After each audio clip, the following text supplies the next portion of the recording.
Restaurant Unstoppable. What the most successful restaurateurs know that you don't. With excitement, allow me to introduce to you today's guest, Jeff Dixon. My man, Jeff, are you feeling unstoppable today? I am, man. I'm ready. Yes, this is that awesome. is what I like to hear. So I cannot wait to dive into your story, but let's get that motivational, inspirational ball rolling with a success quote or mantra. What do you got for us? If you don't like something about yourself, change it. Yes, I love that. So what have you changed about yourself recently? I've lost 5 pounds in 2 weeks. Hey man, congratulations. I think I've gained 10 pounds while I've been in Oklahoma. I've been treated well. Let's just put it that way. Yeah, during the holidays, it's pretty easy to gain some lbs, but my wife is a workout fanatic, and so she pushes me to be my better self. And I'm also building a pool, so my kids are super fired up. So I've got to put on a swimsuit in a couple months, and I'm not ready right now. Bod. Yep, that's correct. Awesome, great way to get this thing started. So where does it make sense to start sharing your story? Take us there. Relative to hospitality, I started flipping burgers when I was 19. Okay. I cut grass in high school and started throwing papers when I could get a permit. And so my work ethic was there, and I was the kid who had to put gas in the tank and just learn to be kind of self-sufficient. And where'd you learn this work ethic? Was it like an internal thing that you always had, or was somebody kind of telling you, did you have like a coach, a parent that kind of put it into you? That quote came from a high school basketball coach. Okay. If you don't like something about yourself, change it. Very empowering quote, and I tell people that still to this day once every week.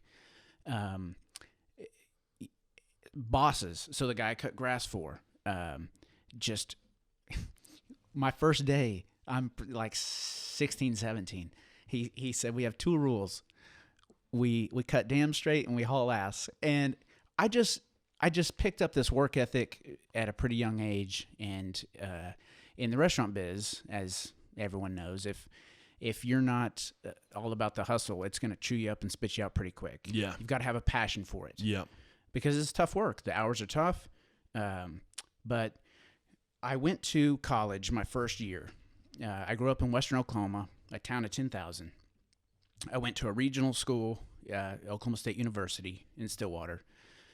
And I didn't really know what I was going to major in, so I picked broadcast journalism. Oh. I was like, put me in front of a camera. I'll make some cash. And it had way more writing and English than I was ready for. Before podcasting, you could have just picked up a mic before and went around. But dude, this was 1999. My first 2 semesters, I was like, this is not for me. Yeah.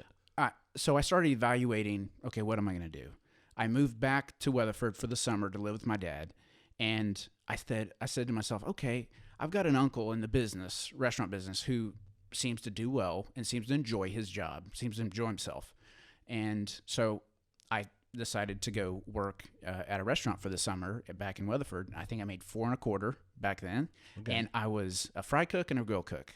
And I instantly fell in love with the organized chaos of the back of the house because you're presented with a problem, and within 10 minutes, you provide a solution. It was very gratifying for me.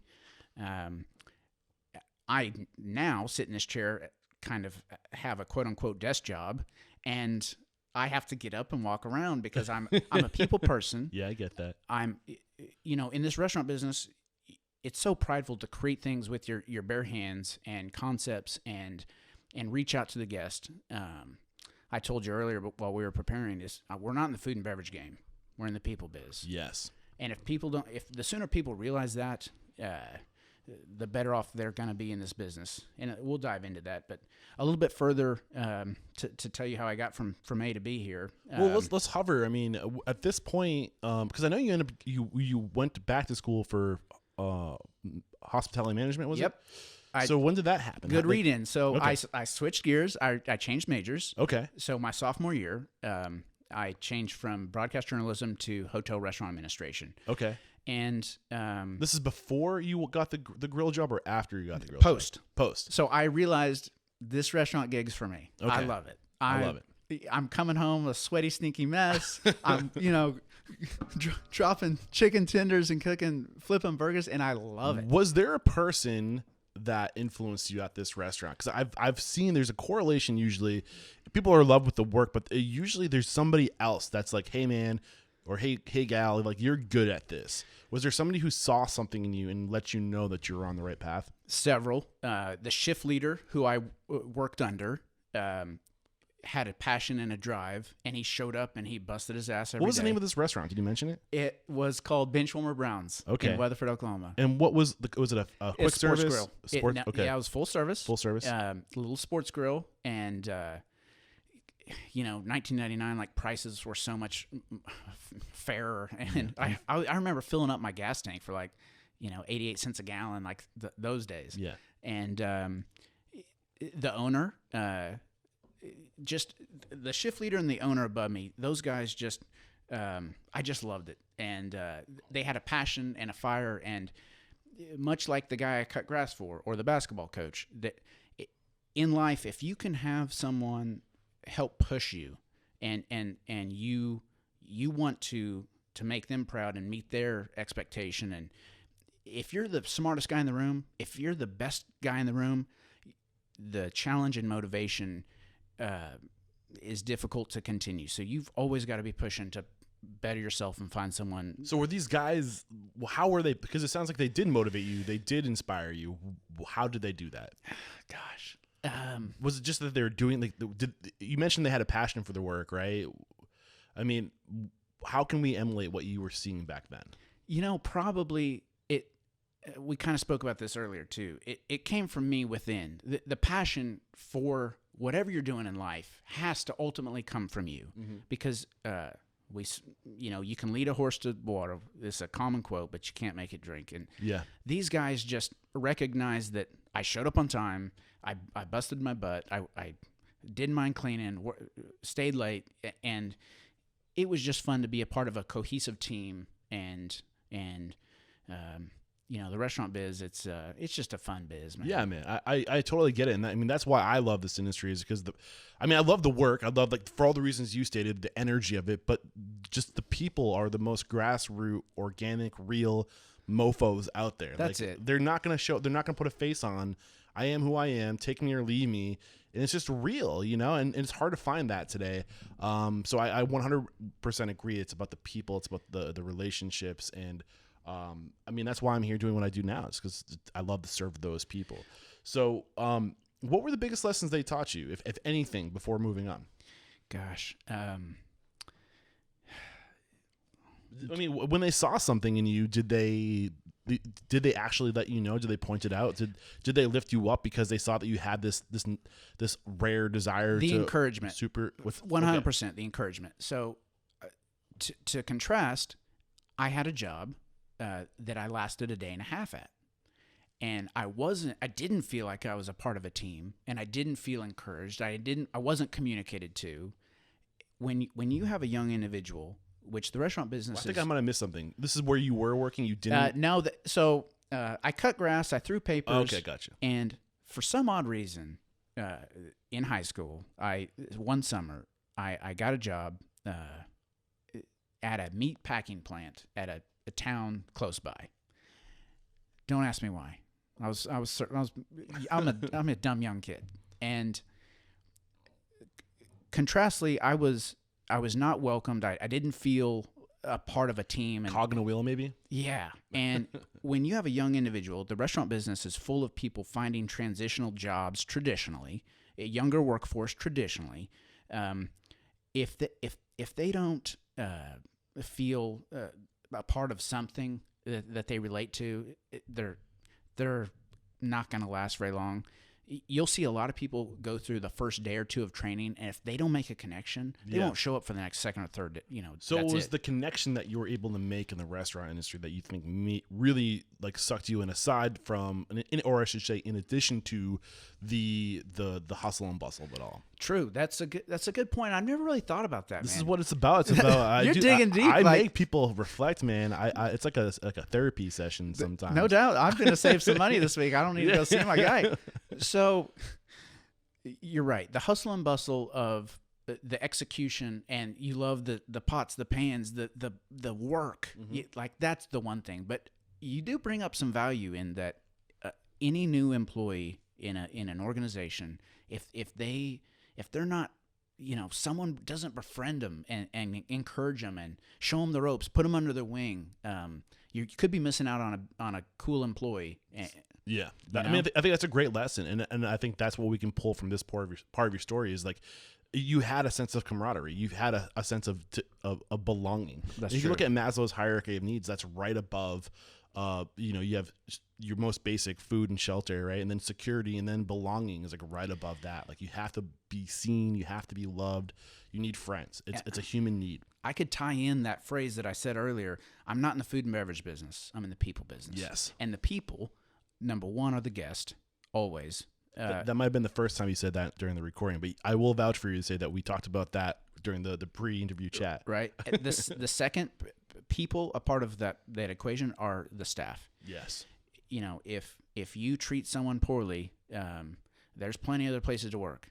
And for the guests, if you treat them poorly, there are plenty of other places to get that commodity. I'm selling you can get the same, burger, steak within reason. If you're not executing the food and beverage correctly, you're not going to stay in the game very long anyway. So that's kind of a given that you have to execute food and beverage correctly, technically. It's that different experience that my staff makes with the guest, because it's not me. I have over 300 employees, and we spoke about this earlier. Yeah, and I want to get into that because like you're growing fast, you're attracting onto yourself. You must be attracting onto yourself all-stars. I'm curious about how you do that. But at this point in your life, this was the moment where you say, I want to do food and beverage. You go to school for hospitality management.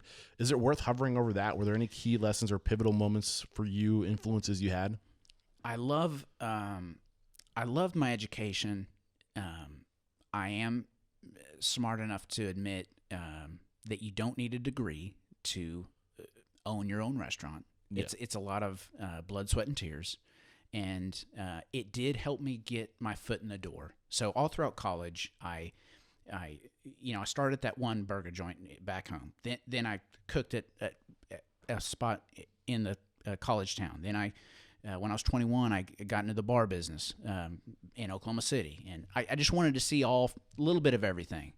I did an internship for my uncle and managed at a young age. When I graduated, I was 23. And I just met my now wife, and I had moved to a suburb of Oklahoma City, Edmond, and it's where I've lived for 15, 16, 17 years, I guess.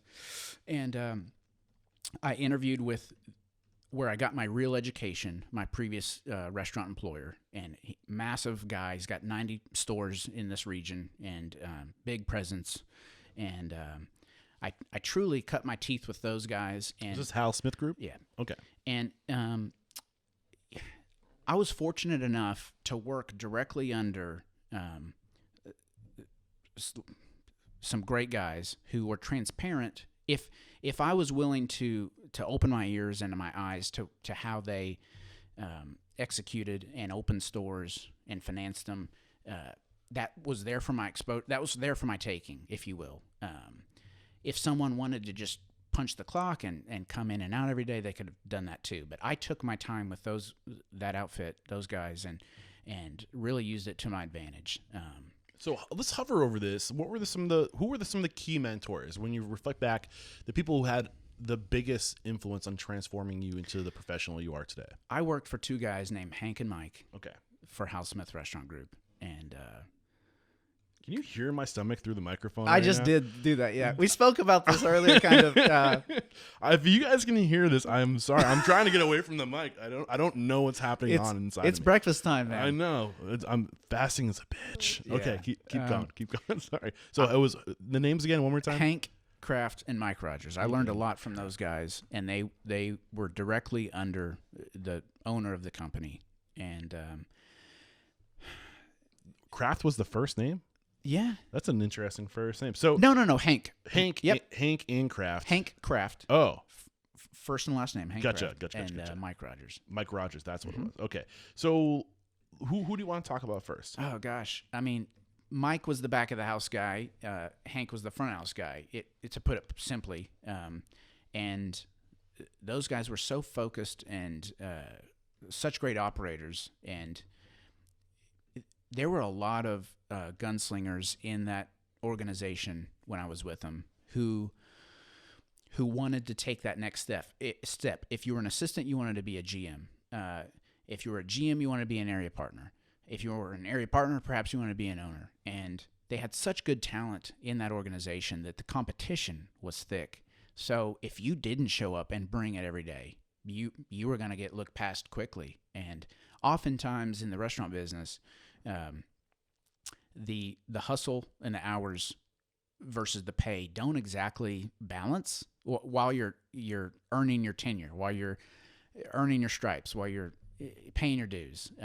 If you're single, maybe a little different. At the time that I ultimately actually left for a year and a half, I left the restaurant business for a year and a half. Okay. I've done the hospitality scene. Is that when you were a financial advisor? I was an advisor, Okay. man. I learned to sell stocks and bonds, and I left because, gosh, you did your homework, dude. A little bit. Impressed. I only give myself an hour. That's all I give myself. That's cool. It's enough to get an idea. I read 2 articles. Don't give me that much credit. I was 26 or so, 27 maybe, and I had just had my first kid with my wife. And as I mentioned, I was a senior kitchen manager, a super young senior KM for that company at the time, and I wanted to be a GM. And I didn't see them growing at a clip that I could bide my time to make that coveted GM You said spot. they had what was paint the picture of what their organization was when you joined? Oh, maybe 60 restaurants. So is it that they kind of grew and then they stopped growing and there wasn't much room for opportunity? The concept I was in, they had plenty in the metro at the time. Yeah. And, I've been told on more than one occasion by my uncle, who I learned that I wanted to get into the business from, that I'm very impatient, and that's true. At 27, I should be, this, that, or the other. Like by 30, I should be this. By this, I'm the guy who puts these crazy goals on myself and these dates on myself of, if I don't hit this by this age, I'm a failure. That's true. It's something I struggle with. I think it's a generational thing, and it's from our generation. I'm only 5 years younger than you. I think it's and it's only getting worse. I think it's a right now. We want things right now. We're just so used to getting things right now. But I think it's a really important lesson that it doesn't happen overnight. It happens. I mean, if you don't like where you are, change it, right? Yep. But at the same time, be patient because it takes time. You got to put the hours in. You got to put the sweat in, and you have to be patient. You're not entitled to shit. But you're never, if you wait until you have, how do I say this? If you wait until you're ready to have your first kid, you're never going to have a kid. That's another point. There's a balance to everything because you're True. never going to be ready, right? Yeah. You fake it till you make it on owning your own business on a lot of aspects. And you can, the biggest thing is if you know the operations, the day to day, you can outsource that back office component or that financial question or, hire an attorney for forming some organizational documents, that sort of thing. But to keep painting the picture, I'm with these guys, I'm hustling, I'm grinding, and my wife called me one day, bawling, and she had just had our first kid, and it's tough, man. Like I said, sometimes the work, and I'm a guy who's showing up early, staying late, and you're working so many hours, man. Oh, and yeah. if the pay doesn't equate, sometimes home life can be tough. And Well, you got married young, right? I did, yeah, 24, 25. Yeah. I mean, I think that's young by today's standards. Maybe Yeah. not by 30 or 40 years ago. Right. But you got liabilities. Correct. So I get that. You got to find that balance. You gotta be willing to sacrifice a little bit in your career to climb the ladder and to be patient. But you also have to put kids through college. That's true. You got to start those funds. That's true. So I had an advisor who I was putting a little bit of money away every month with. And I said, man, this guy wears a suit every day. Wait, you had an advisor at the age of 25? Yeah. A financial advisor yeah, at the age of 25? yeah. That's a lesson right there. I don't think many people think to do that. Yeah. I guess just fortunate to. Who taught you? Where did that seed get planted to have somebody pay you? How you weren't making enough money That's well true. your job, but you could afford a financial advisor. $50 a month is something. But that's the point. Like whatever it was. Yeah, I'm saying. But what was the return on that? $50 a month. Well, it got me a job. So before we get into that, I kind of feel like I want to pull back some of these layers. I don't know. Go for it.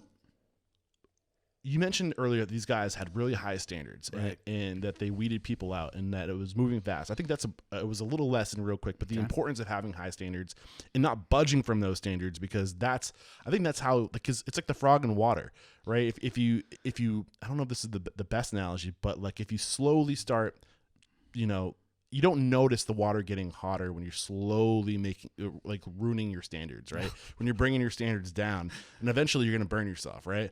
But if you keep those standards high, and you don't change those standards, people will weed themselves out. True. So I think that's really important, to have those standards and not budge from those standards. But we're talking about Hank and Mike. Were one of these two dudes a huge influence on you as far as mentorship, or no? They both were, for sure, without question. So what were the lessons that they taught you? The sheer focus and discipline of execution and the details, and just that grit and that hustle, man. If you didn't bring it, you didn't stand a chance, because, like I said, the competition was so thick. I mean, they're the premier regional player in my state. Yeah. They've achieved some amazing things, and so focus, execution. Paint a picture of what focus and execution done at their level look like. If we open at 11, and if line check is at 10, and you're not on the line tasting product for that lunch service at 10:01, you're behind. And tour quality every 30 minutes. If you're not walking around, make sure the place is immaculate for your staff and your guest. If you're not doing parking lot checks with trash. And how often do they do a parking lot check? 4 times a day. How do you know when it's time to do a parking lot check? Your ass is moving, and you go out there and you inspect what you expect from whoever you've assigned to do that first for you. It doesn't mean you have to do it. But how are they making sure these things are getting done? Checklists. Restroom timer going off every 30 minutes. I can make a checklist, put this on the table. Doesn't mean I'm going to do it. You've got to follow up, man. You've How got do to you follow follow through. You hold yourself accountable. How do you do that? You're reviewed, and how you're compensated is, did you meet these standards? And that's the hard thing about business is we're all not the guys in the hospitality business. In it, inherently, we're traditionally nice people, because we love to give of ourselves. Yeah. We're very service minded. Yeah. We when you came in, I asked you if I could offer you something to drink. I'm welcoming. Yes. You're in my restaurant. You're in my home. Mm-hmm. However, we're also businessmen and women. Yeah. And there's a P&L every month, and it's a business, and we've got to execute and hold standards, because the guest, we owe it to ourselves, and we owe it to everyone to just execute at a high level. And I love this, man. You're giving us gold, and I pushed there and you painted that picture. Like, you need to have standards, you need to have checklists, and you need to check your checklists. You need to have a checklist for a checklist, and you need to have the discipline to follow through every day. So go ahead. I just was going to say this. I have worked for that restaurant group who didn't have the standards and didn't have the expectation, and this was actually, so I sold stocks and bonds for a year and a half, 2007 to 2009. The market got cut in half. The housing bubble burst. Anything I touched went to, I learned a lot about finance, how people felt about money. I learned how to sell an investment. That I still use these lessons today in what I do. I got back into the restaurant business 2009 for an independent, and it was like a fish out of water. If you are going against the grain, if you're the one pushing a standard and those haven't been implemented yet in a mom and pop, it's hard to get people to buy in. Yeah. It's rough. Change man. isn't easy, man.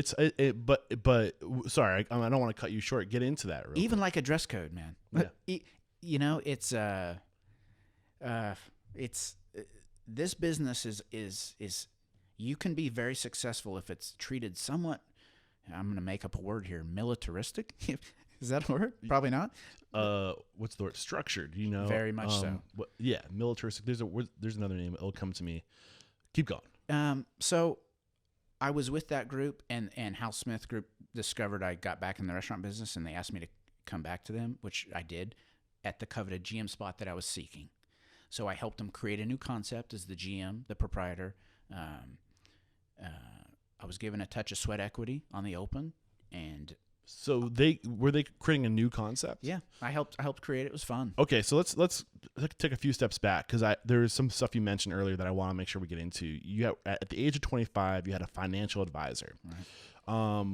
What was your title at the age of 25? If you weren't the GM yet, I was the senior kitchen manager. Kitchen manager. That was the number 2 in the store. What store was this? It's a concept called Charleston's. Okay. How many locations do they have? Now, almost 20. What did Charleston's have when you were on the team? I don't know, probably 12. Okay. Do you mind me asking what you were making in 2000, whatever like it high was, 40s? 2007, Yeah, high 40s? like high 40s. You have one kid at this time? Yep. What was your financial advisor telling you? I'm trying to paint the picture of somebody who might be in your situation. Man, I was small. I was the pesk. I was the nothing client. Literally, I think probably $50 a month is what we were just putting in. But we met this guy from my wife. So my wife was your wife working at this time, or she? Yes. Okay. Yeah. When you're making that helps. Yeah, when you're making high 40s, it's like she needs to. Yeah, it's not is she working, like where is she working? Yeah, exactly.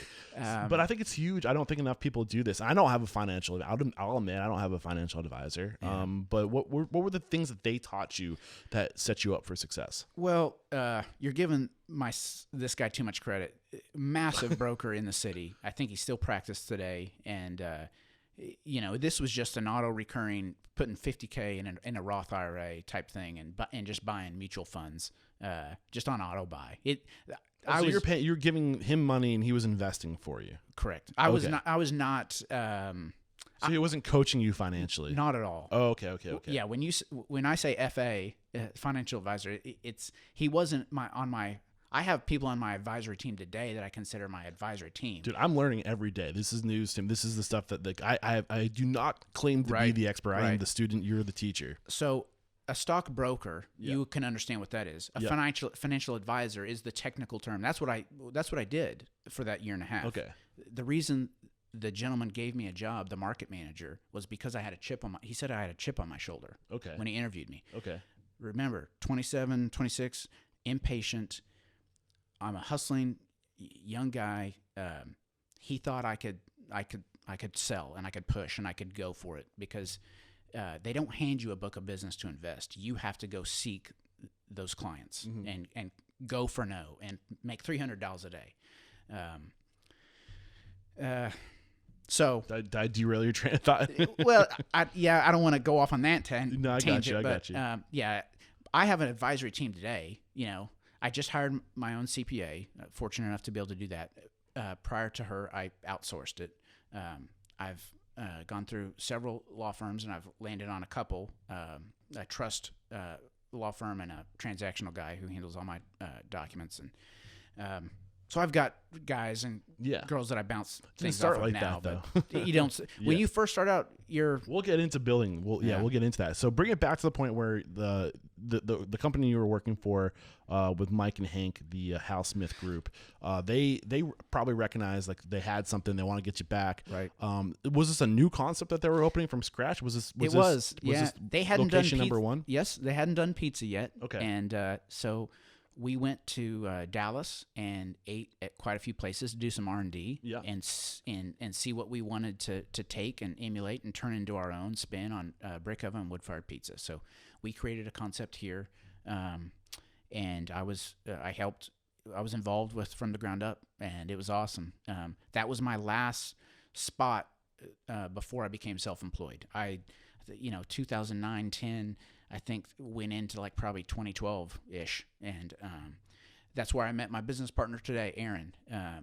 He worked for the same restaurant group, Al Smith, and he was at a sister concept called Red Rock, and massive store, did $6.5 million a year. Wow. And what was his role there? GM. GM? Okay. Yeah. He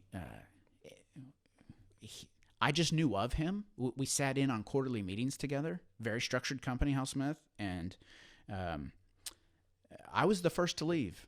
I don't want to gloss over anything that you want to hit, and I know you'll bring me back. But yeah, well, this is kind of leading into what started Provision Concepts. I left the brick oven wood-fired pizza concept, and I thought I had mustered up enough courage and confidence. And how long were you there? 2-3 years? Yeah. Because it was 2013 when you guys started. Right.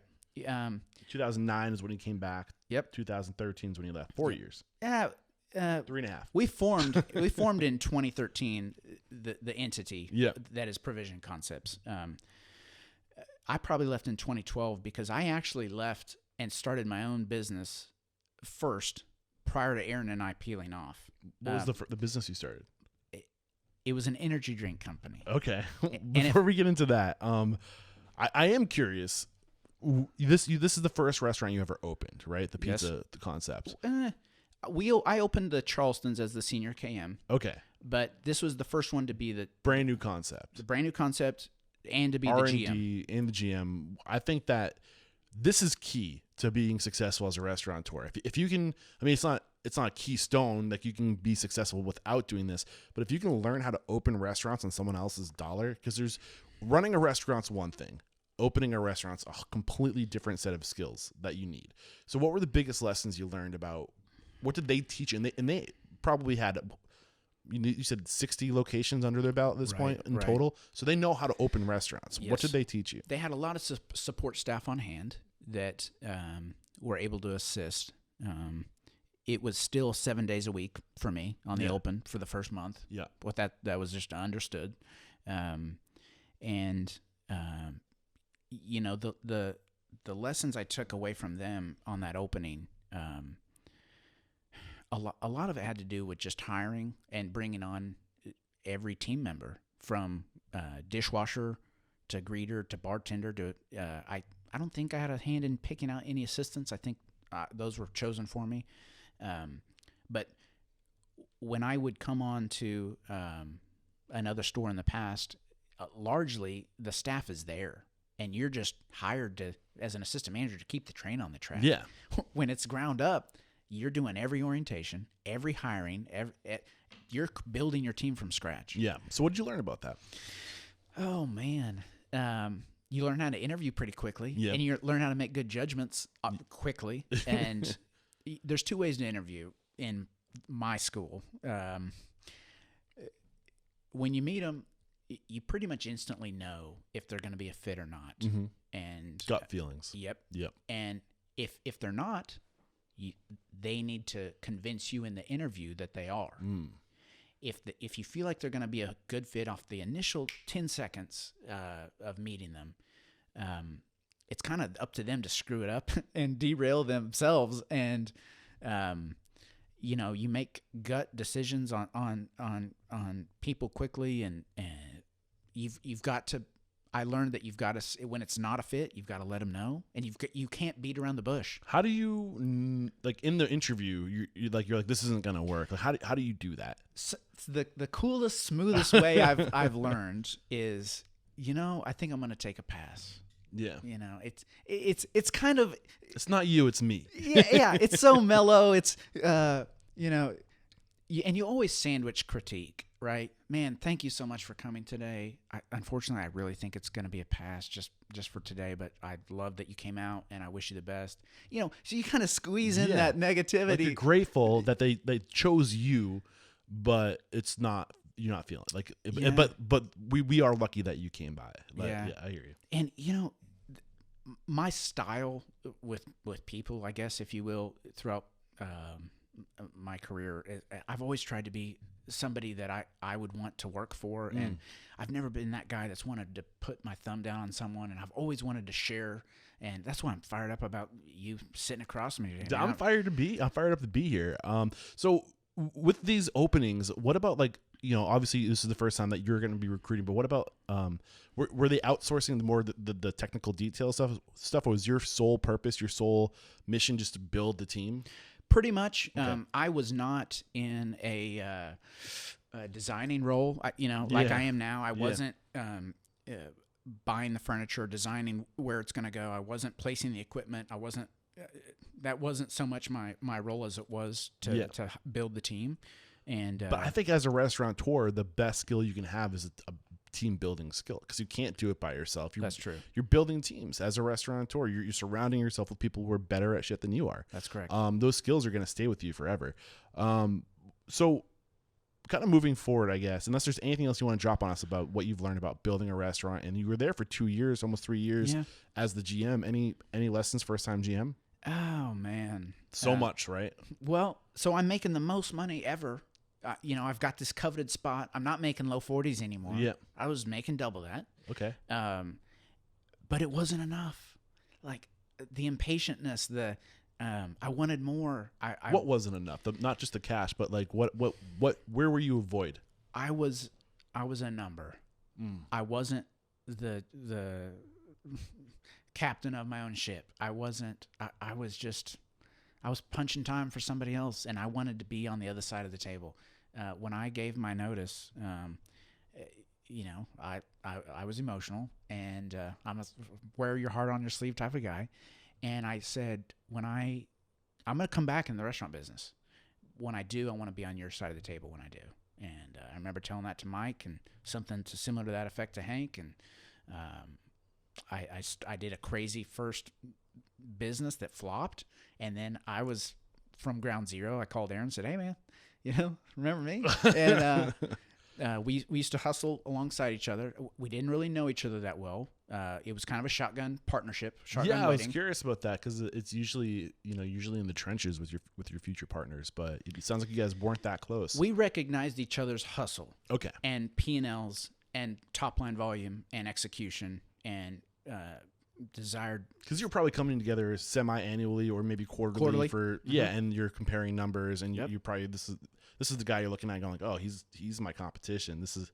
It's thick, dude. When I don't want to make assumptions either. No, we weren't so much direct competition because we were in different concepts at the time. But you're constantly comparing yourself. But we were to comparing others. each other's how we brought it. Yeah, and we're back, and you were just starting to get into how you started your own energy drink company that flopped. How long did it take from start to finish to be a thing? Man, it lasted probably a year. Okay. So what was going through your mind? Why that? At the time, craft beer was on the come up. This is 2012, 2011. Yeah. Okay. And local craft brewers in Oklahoma anyway were really starting to pop up, and I thought, gosh, if these guys can do it in the beer space, I know my restaurant was supporting them. They had revenue. They appeared to be quote unquote successful. I said, man, I can kind of do this local energy drink thing. Yeah. And I found a way to produce it and bottle it. Dr. Pepper bottled it. I had a local Coors distributor distributing it. I got into over 100 local 7-Elevens. Wow. This thing was, it was working. What'd you know about making energy drinks? Nothing. Google, it's amazing what you can find out on the internet. So you created your own recipe too? I outsourced that, but I did. Okay. I created the blend that I wanted, and the problems there, I knew nothing about the space. Okay. Competing for shelf space and lessons learned, massively undercapitalized. It wasn't that it wasn't working. I wasn't having revenue. I didn't even compare to the big boys in the space on revenue, and ultimately just financially the thing just didn't work. And I recognized that, and took some licks. And did you have to raise capital to do this? Yeah. Any advice on that? Undercapitalized and undervalued the initial units that I sold. What do you mean by that? So when you fund a business, you create a budget for what it's going to cost to get it off the ground and sustain it. If you think there's going to be losses, unless you'll be profitable from day one, you create a budget, number one. Number two, what's it cost to get it to day one? Second, you do a pro forma. What do you think your revenue will be, and what do you think your expenses will be, and what do you think is going to be left at the end of the month? And based off what you think will be left at the end of the month and what you need to raise, then you can start to form a valuation that you think you can or can't sell. And you've got to be fair. And you guys should be doing this when you're opening a restaurant too. That isn't just for energy drinks. That's what I do every day today. Yeah. I'm opening 4 stores this year, and I'm doing 4 budgets, and I'm doing 4 pro formas, and I'm valuing, investment in them all, and they're all different. Mm-hmm. And so lessons learned on that. Just completely sold the units way too low and didn't raise enough money, and took some licks and had some dark days, man. Are you saying you sold a unit? Are you talking about a can? In an LLC. Yeah. They're not called shares. They're called units. Okay. So 1% of the company is 1 unit. Okay. Traditionally. Got it. When you see, so you undervalue. So you were selling the units too low. Gotcha. Yep. Gotcha. And how low? Oh, dude, a year and a half in and out low. Exactly. Okay. Not that I don't mean to laugh. But. No, man, it's nothing to laugh about. I think. Sorry. There's lessons to be learned, man. Yeah. And just experience, and people didn't invest what they didn't have to lose, and my wife and my family sucked it up too. Yeah. I mean, it's tough. And I think the lesson there is whatever you think it's going to take, add it 50%. Correct. That's something, and like that's what comes up a lot in the restaurant industry when you're doing a build out. Whatever you think it's going to cost, add 50%.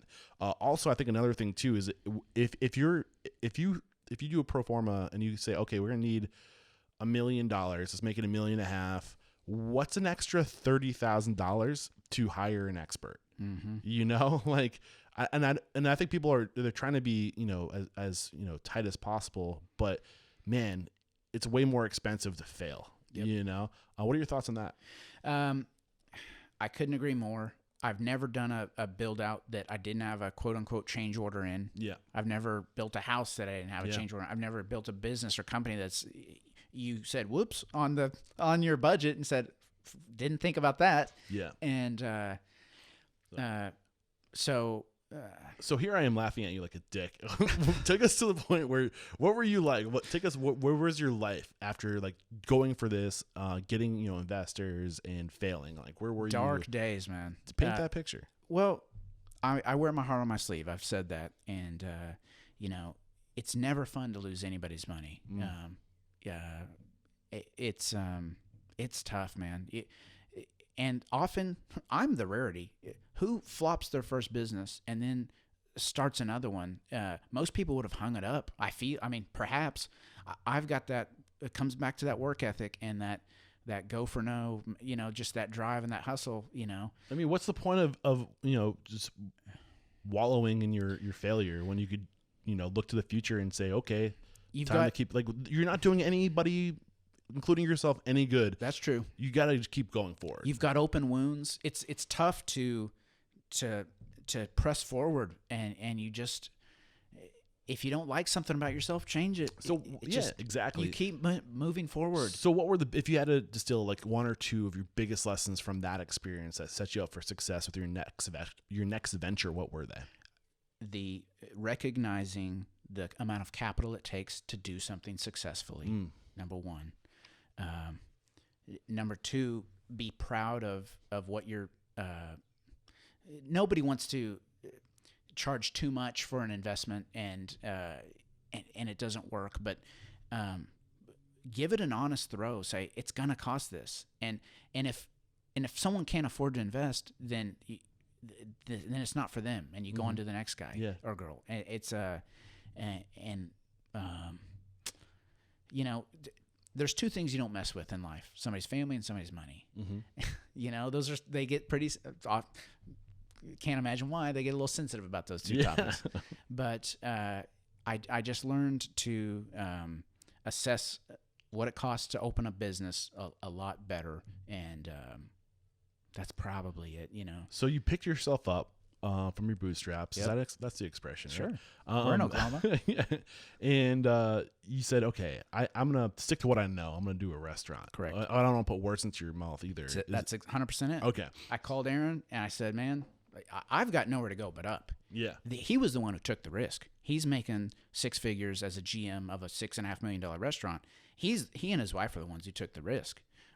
I had already, put mud on my face. So we met and we agreed to give it a go. And we started driving around town, found a for lease spot that we thought would be successful for our first one.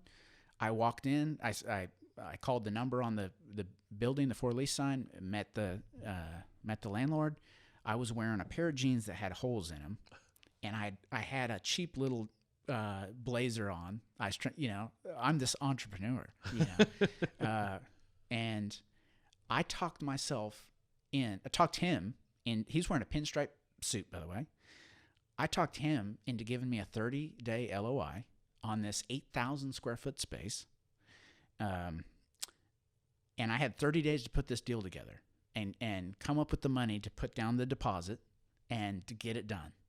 And within 30 days, Aaron and I inked 7 figures of investment and got going on our first restaurant. That's crazy. How much time elapsed from when you reached out to Aaron to when you were looking at this space? We incubated this whole idea for a few months. I didn't have much time to burn because I'm sitting here with no job, and so I couldn't afford to just lollygag around.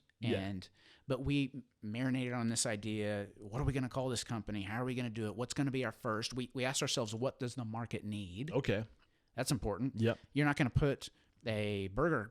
Let's do a burger concept next to a burger concept. You ask yourself strategically. Well, I was curious. Did you start? And this is kind of interesting because we hear a lot of the time. You don't. I think it's a combination of what does the market need / what do I want to. What do I bring to the table? What will make me be able to show up every day to this thing? Where's that balance for you? Where did you guys find that balance of this is what we should do because we have to show up to this thing? It has to be an extension of us. But like you said, you can't put a burger concept between 2 burger concepts. Right. Traditionally, people do what they know. Aaron and I both had experience cooking with wood on a grill. Mm-hmm. And the market was full of steakhouses that used a Montague or a gas grill. And so we thought we'd pivot from the traditional low ceiling, crown molding, darker, mostly wood interior steakhouse that you walk in and you whisper and you say, gosh, what are we going to have for dinner tonight? I'm so excited to be here. We wanted to create an open, more modern take on a steakhouse that was a little more roll your sleeves up, laugh out loud.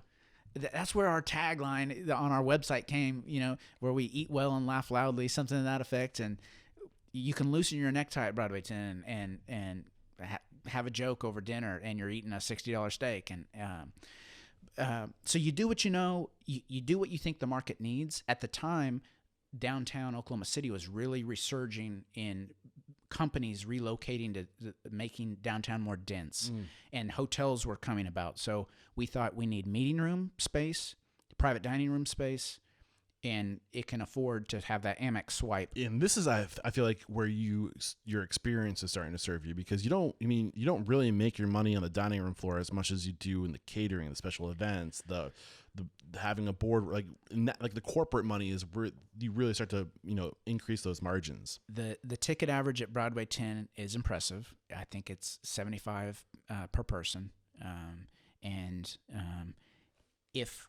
we came out of the gate building a $2.3 million project from start to finish with everything involved. Having money in the operating account, that was our come to the show with a big boy restaurant. Yeah. We felt if we would create a tiny little something that was safer, we would have probably failed because we would have just created a job for ourselves. And when we inked that first lease. The landlord said, we had just got the debt financing that morning, signed an inch and a half worth of paperwork, signed our life away, put our homes on the line, you name it. Just inked the lease with personal guarantees. We've just come off this high of doing this biggest thing we've ever done. They said, you got 20 minutes? We want to show you the second spot. The same day we inked the first one, we went and looked at the second site for, we didn't have a plethora of concepts to pull from. They said, we think this would be a cool little space, and Sidecar was born. Yes, that's awesome. One thing we haven't really gotten into yet is you said you were able to raise 7 figures in 30 days. Yeah. I think there's got to be some lessons there on how to approach people. Why do you think you're getting the money? What do you think you need to get the money? Like, get into that a little bit. I have some ideas, but I want to see what you say. Aaron and I, Aaron's a lot more polished than I am. I'm pretty frank, and I had the experience to package an investment and sell it in a simple, stated manner. Here's the investment. Here's what we think we'll do. Here's what we think it'll return. And I could express that technically. Yeah. I think your financial background must have had a huge, massive, in being able to present this. If I would have stayed in my lane, nowadays. Let's back up. My parents had one job for 30 years and they retired. Nowadays, I strongly encourage others in the workforce. Don't be afraid to take your blinders off of something and broaden your horizons and see what else is out there. If I didn't try that brokerage job, I never would be doing what I'm doing today, because all I would have known was line check at 10 o'clock, cook a steak, so many minutes on this. Like, I wouldn't have broadened my horizons and discovered that I could actually do something other than just, restaurant operations. And we were able to raise the cash because Aaron and I were a decent presentation. We could get dolled up and create a packet and had the courage to go ask investment. And the restaurant he was running was full of well-to-do individuals who had when you go out to eat dinner anymore, I mean, we're selling a discretionary income item. You can eat PB&J.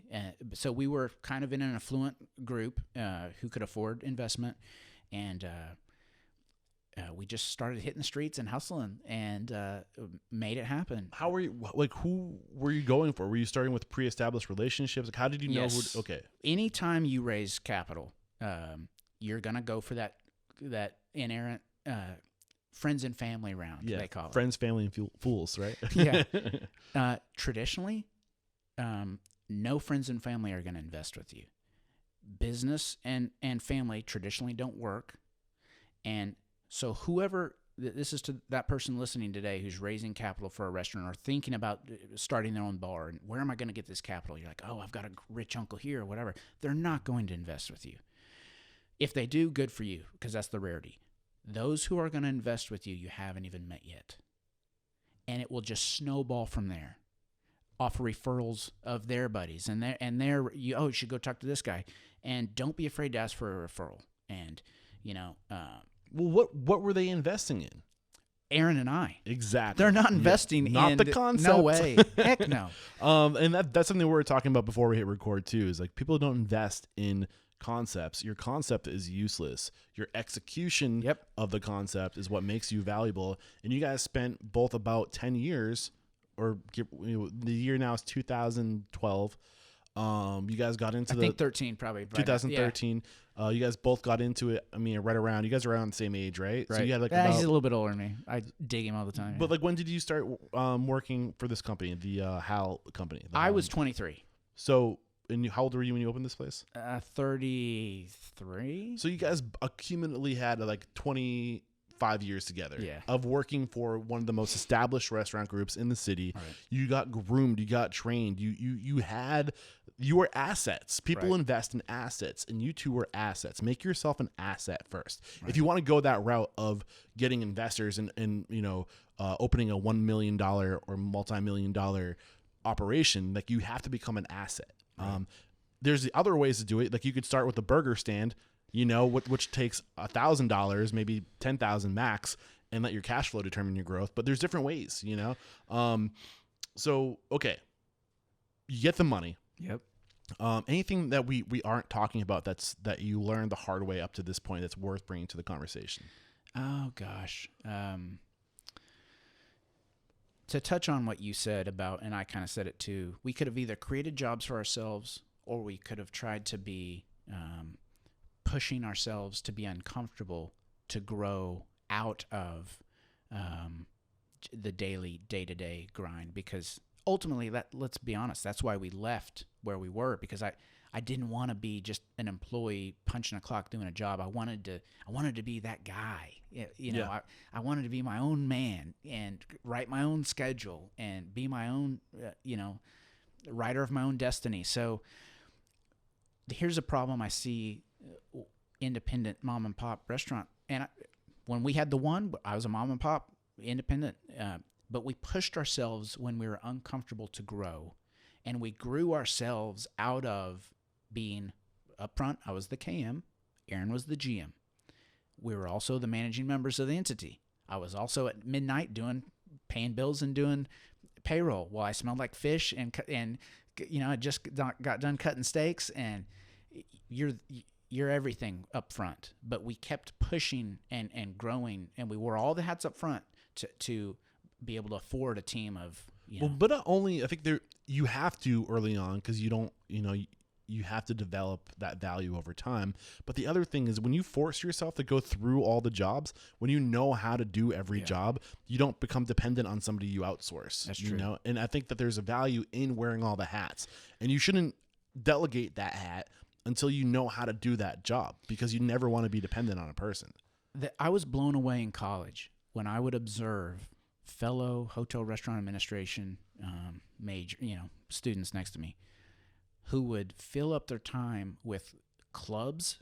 I'm in this organization or that organization, and they had zero real life work experience in the industry. I had 0 clubs to my name, but I had a resume full of restaurants I had worked at and got real life, education from. And I can't stress that enough. You've just got to go out and work. Yeah. You got to go out and do it. Patience, right? Yeah.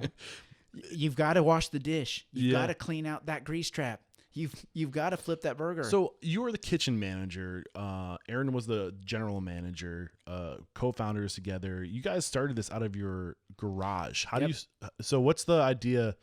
I mean, I'm sure you weren't grilling steaks in your garage. No, but we were meeting weekly. We started that structure that from where we came from. We put deadlines on ourselves. Here's what we have to do this week. And we learned, we kept our eyes and ears open during our tenure with the previous group. And we learned we had to build our own restaurant. So it took a year to build it.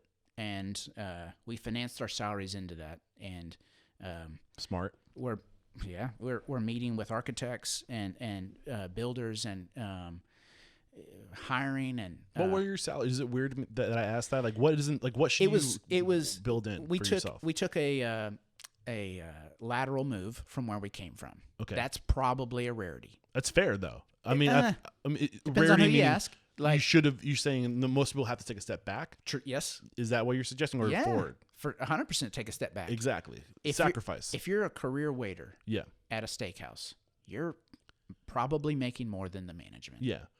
But ask yourself what your goals are. If you're content with that, great. If you'd like to be a manager to learn that aspect, traditionally, starting assistant wages are less. So traditionally, but I think that foresight is really important, and you should build yourself up to enough of an asset where you can ask for your salary and investment and build that into what you're at, because you need to. And then we're open. How long is it going to take us to get to the point where we can actually pay people? Do you have a runway? Right. Like, and I'm sure you worked that into it too. Sure. Like, these are all the things that people just don't consider. Like, I need to pay myself, and I need to be able to pay other people with no cash flow. Right. The runway is huge. Like, you need that. And that's why I keep talking about, growing myself when it's uncomfortable, because when you open, it's a tough game. We all know that. You're going to open the restaurant and there's going to be problems. So if you aren't saying yes to that, and my path is not for everyone. If you want to have one restaurant and be a one-off, more power to you. You can stay there and enjoy a great life. But You're pedal to the metal, man. Yeah, man. It's foot on the gas. Yeah, it's your personality type. Okay, anything about the build out or anything that's worth mentioning in that first location? And you mentioned it's 2 locations. You're opening 2 restaurants at once right now. How much time between the doors open from one to the second sidecar open? It took us 18 months from not even that, dude. When we inked both, it took 12 months on the first and another 6 to open the second. We gave ourselves a little room to open the first one. So we opened the first one, and in 6 months we were opening the second one. So one of the things that's going through my mind is that you couldn't have done this by yourself. You're recruiting. You must have been recruiting because nobody was the executive chef up to this point, unless it was you. You're the kitchen manager. The KM, yeah. So were you developing the recipes, or did you outsource or hire somebody? We did it ourselves. So if you're in the restaurant game, if you don't have a passion for cooking and can't do it a little bit, you're probably not going to last too long. Yeah. We're all foodies traditionally, and we did have to hire people. Our first hire, so Aaron and I inked this thing in January probably. We opened in December. Our first hire, I think, came in probably July or August, leading up to the open in December. And we hired our first manager. He's still with us today. He's our area partner. Okay. And we have several people that have been with us from day one. It's incredible, man. That is incredible. So humbling, man. Yeah, yeah. I love that. So I'm trying to wrap my mind around opening one restaurant, being able to remove yourself from that restaurant within 6 months of the opening date to go focus on another restaurant. How are you getting to that point so quickly where you were dependent on systems and processes and people, so you didn't have to be there every day? Revenue. Okay. Sales cure all ills. Yeah. Hiring good people and trusting them to do their job, because you can, if you want to, never leave the restaurant, because I say this often, a landlord has to perform once every 5 years on renewal. A restaurant tenant has to perform every 5 minutes. Yeah. There's so many things that can go wrong in a restaurant. You have to have, and you could stay there all day, and you could never leave. You have to force yourself to leave. Yeah. To have a life outside of marriage and to sleep outside of that. Okay, paint this picture of trust. I think trust is huge. I like to say, the speed of trust. A lot of things can happen fast with trust.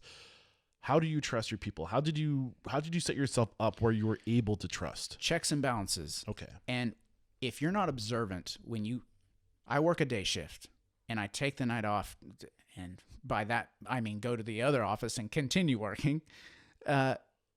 If you're not observant when you show up that next morning to how that shift happened while you were gone, what are you observing? You're not a good operator. What are you observing? How the close was, what orders they placed, or based off what's coming in. If everything was shelf to shelf and fronted, if things were properly stored, if what shift notes were left. So what things are you tracking?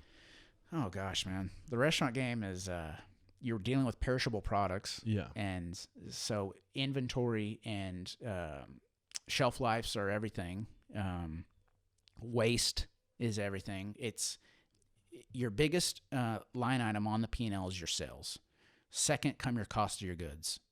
And 5% in the wrong direction can make or break. 1%, that equates, when you're dealing with millions of dollars of revenue, that's a lot of money.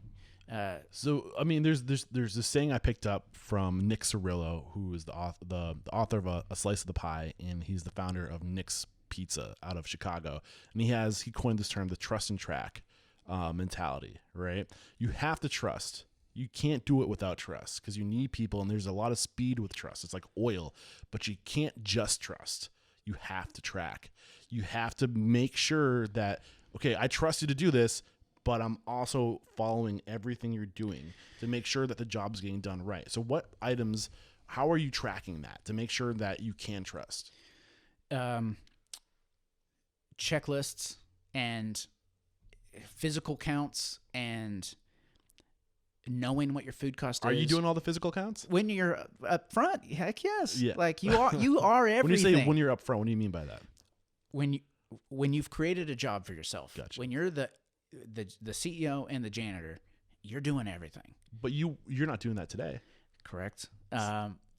Because I've grown out of I've financed my way out of that hustle. Yeah. And I'm on to a different hustle. And so maybe we're getting a little ahead of ourselves. How did you remove yourself when you had the cash flow to be able to finance yourself out of it? How did you step out of those roles of the tracking? I mean, you're probably still tracking to this day, but you're getting somebody to get the data for you, I'm imagining. You teach and coach, and you give people incentive to do what you're asking them to do. What kind of incentive? Financial. Yeah. Opportunity for upside on position. That's remember why I left the first time, because I didn't think I was going to get that coveted GM spot. I went to be a broker because, gosh, I'm a senior KM.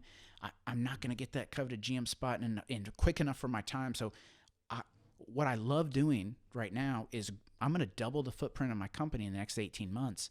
And I kind of feel like I have to keep the quality staff that I have. Yep. If not, I've got too young of a talent pool. They're going to get wandering eyes and going to go somewhere else. And I would encourage them to if I'm not providing them what they want out of their career. If they're not going to get it from you, they're going to get it from someone else. Yep. Or they're going to do it for themselves. Yep. So you can either choose to be the opportunity or lose them to another opportunity. Yep. If you're not growing, you're dying. It's a cheesy saying, but it's true. Is there a point where that growth stops? Is there a bounce? And maybe we're, again, getting a little ahead of ourselves, but that's one of the things I'm really curious about. Like, what is that sweet spot? Because even you said, my friend, that you were a number. All right. So, gosh, we're getting so real here, man. This is what it's about, man. This is not a fluff job interview. Like, we're trying to figure shit out. We're trying to share information. Right. And like, these are the hard questions that people don't have, the conversations. It's weird. Like, how do you find that balance between growth and remembering that, like, there's people on the other end? It's not just a transaction. Well, gosh, man. Recently, we had a manager leave us, and we applauded her out the door because she wanted something else and didn't find it and asked to come back. And I was so humbled by that, man. And I was so proud of her for asking to come back. Because what Aaron and I are trying to do with everyone is provide that upside that we all currently don't have. I want more, and everyone below me wants more. And if they're comfortable, they can work for us and all that. But we push them every 6 months in reviews too. I have 7 stores open right now. I created one out of COVID. For not 2.3, for 0.3, just opened, the remodel, taking over second generation space right now. The opportunities are endless right now. I think balancing people being quote unquote numbers, as I said, I felt like I was. It comes down to the leadership being me and Aaron giving real transparent, calling a spade what we see in someone. And I don't blow smoke when I tell them I think you can make X. I think I want you at X financially, and I want you, and it's not just the numbers. It's about, I've got a girl in my marketing department. She's so talented, and I want her to oversee a team. And I want to, you've got a marketing and media company, and whether you consider it that or not, you do. And I want her to pursue having our own media company, and so the restaurant business in this day and age, at the end of the day, it's your ticket times on that steak or that burger and fries or that eggs Benedict. That's what it is. We're giving the guest that great service and value, but with technology in this day and age, if you're not staying up with the times, you're missing a big slice of the pie from a revenue generation standpoint and just a slice of the market.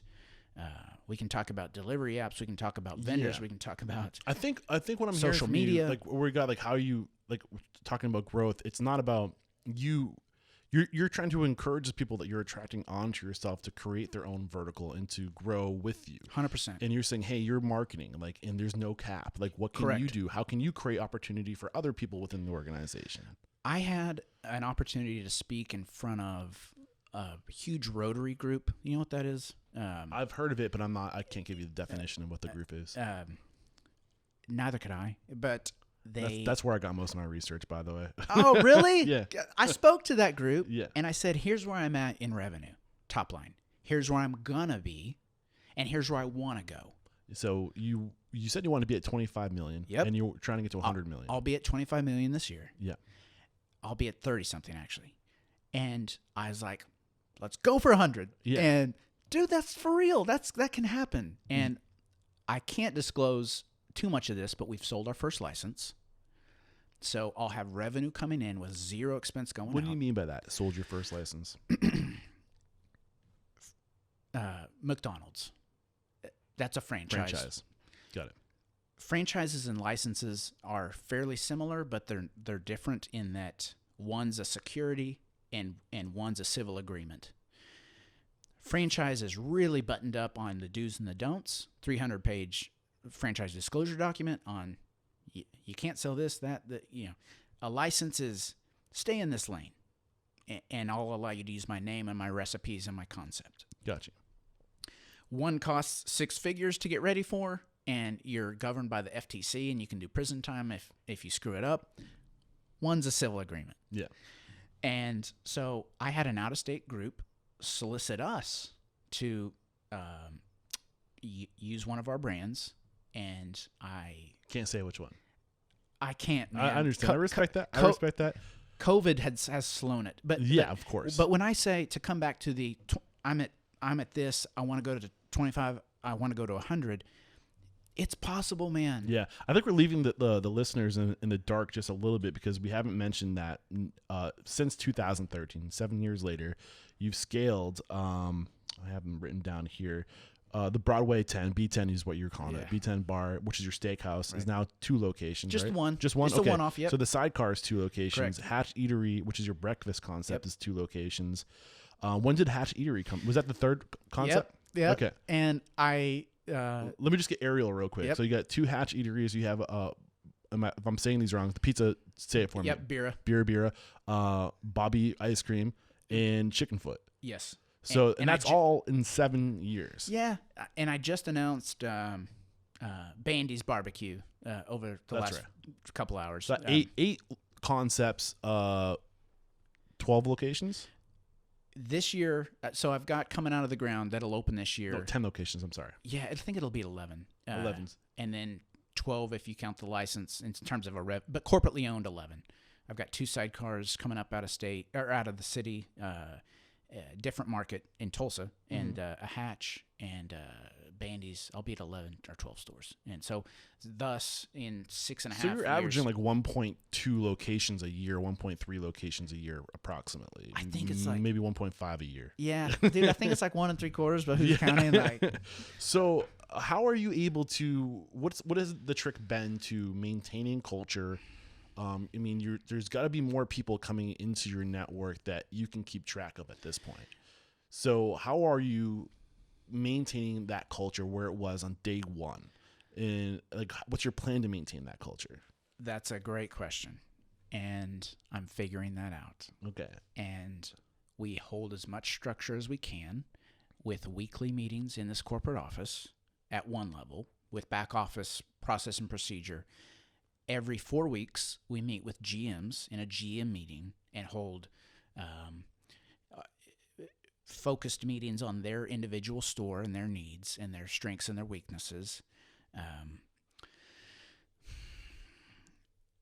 I'm learning as I grow that it's 2 steps forward, 1 step back, and that's okay. And I'm more stretched right now than I've ever been on a personal level, and I can't afford the support staff for the 11 stores that I'm about to become this summer. I've got to wait for those stores to open. I'm about to start. I've started bringing some of them on and using the budgets to open those stores to finance those support people.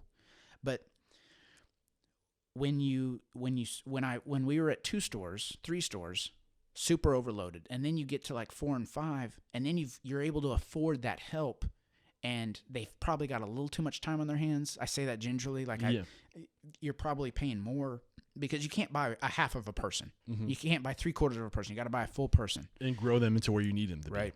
And for us, it's about just trying to stay structured, focus on the big picture, me delegating what needs to be done. I've got a great... What is the big picture that you communicate to your team? Ultimately, sales and labor. This business is not about me creating the coolest new concept, and I'll beat a dead horse with this. It's about execution, and we live and die every 5 minutes.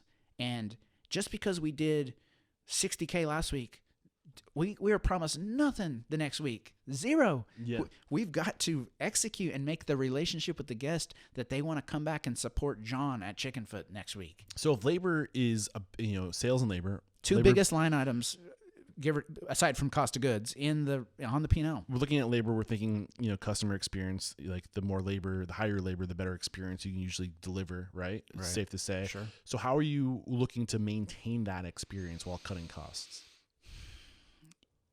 You've got to be good. Yeah. What things do you do that make you good? Like how are you? You've got to find the right talented individuals. Gotcha. So this is a hard interview.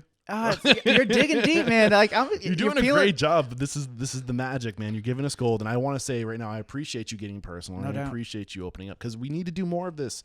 I think in our industry has a long way to go before it gets to a point where I think we've fucked our industry a lot. Part of my language, and I think that if we're gonna unfuck it, we need to share information and lift each other up. So you're doing that right now. If you've got 2 cooks on the line, and one makes 15 and one makes 12. And the one that makes 15 brings it. And the one that makes 12 is kind of a pain in the ass and just kind of goes through the motions. And if you can have a conversation with that guy or girl who makes 15 and say, I'll give you 16 if you can bring it to a level to do more than not replace this person entirely, but you get what I'm saying. You find the right team, streamline process, and you take care of them. Yeah. I hope I'm paying my aces and putting them in their places. Yeah. Addition by subtraction, like this is so you mentioned tough to say politically correct. No, I hear you. You said that the first manager you hired is still with you today, and they're a partner, right? Regional partner, area partner, yeah. Area partner. What does that term mean? Area partner? A layer between Aaron and I. Oversees management and stores. Okay. Like what incentive are you using to attract onto yourself people? As far as, is it just pay or is there equity involved? Profit sharing? So I've started to share equity. Okay. That's tough. Yeah. Because I know the older I get, I just turned 40, I think about, talking about financial advisor. I think about the future. I'm psyched that I'm talking to a financial advisor right now. We don't get a lot of these interviews, and I feel like this is the stuff that people don't talk about. Right. Like you said, it gets weird when you talk about money and family, right? Right. But we need better money management in our industry. I think that's a lot of where people fall on their face is money management.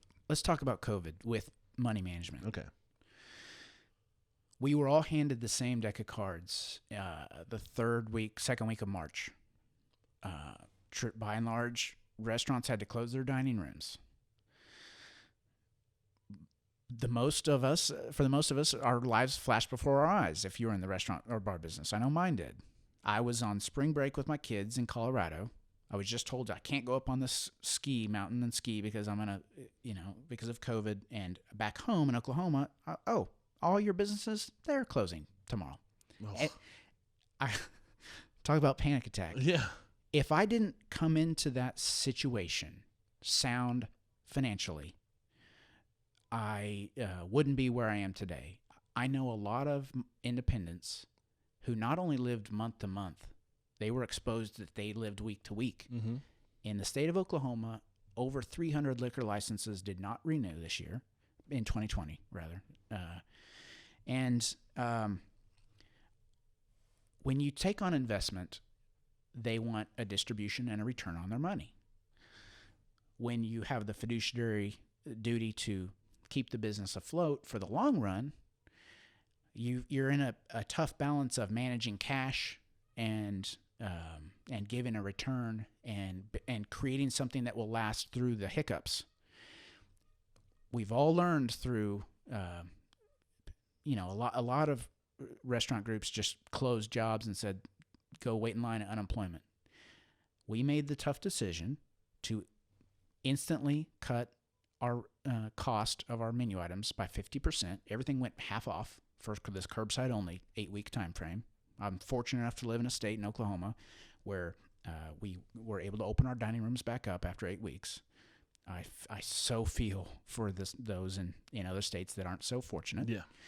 And if I wouldn't have come into that scenario with liquidity and have the partners with the lenders and the landlords to defer payments and to know that Jeff and Aaron are good operators and know that their store's cash flow and they're worth betting on seeing them through this. Gosh, I mean, so many lessons to be learned through COVID. And I opened a store during COVID. Yeah. Somebody left a space next to me in a development that I'm in.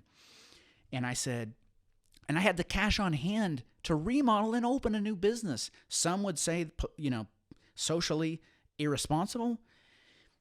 My wife is immunocompromised. It's always a tough word for me to say. So I've got to be careful on what I do outside of the house and what I come home with and say. But at the same time, when I wear my business hat, I've got personal guarantees on bank debt, on leases. I've got 300 families that rely on Jeff and Aaron to have a plan and to have enough cash on hand to weather storms that you take for granted. If 2020 taught us anything to talking about financially conservative practices, it's save some cash. Yeah. You know? Yeah. And that's one of the biggest things I've done in my business is I've started using, I don't know if you heard of the Profit First money management system, which has been huge for me, but 10% of everything I make goes to profit. Nice. 10% of every, and the thing is, as you start making more and more money, that 10%, the value of that 10% gets greater and greater and greater and greater. And you just get used to taking 10% off the top. Right. And I don't think any restaurant owner does. And I do know restaurant owners do that because I'm teaching them how to do it right now. And the thing is, I don't have 10% to give. But the thing is, if you just it's the small plate mentality. You just get used to, you acclimate to the new normal. Right. Right. And then you just get used to throwing 10% away. And then all of a sudden, holy shit, my debt's disappearing. Holy shit, I can invest in assets. Holy shit, now I'm making even more money, and 10% of that is going into, and that's it sounds like you're putting something away, a percentage, right? Yep. What's your percentage that you put away? I don't. I keep a treasure chest, if you will. Yeah. I don't. Let's be honest. I like distributions, so I like to send out 100% of free cash flow, but I keep a treasure chest in the operating account to weather a long enough storm, and I've got credit with and I keep money in corporate accounts that Aaron and I have just because, this what do you mean by what is a corporate account? So Provision Concepts is my umbrella company of all my businesses, and LLC?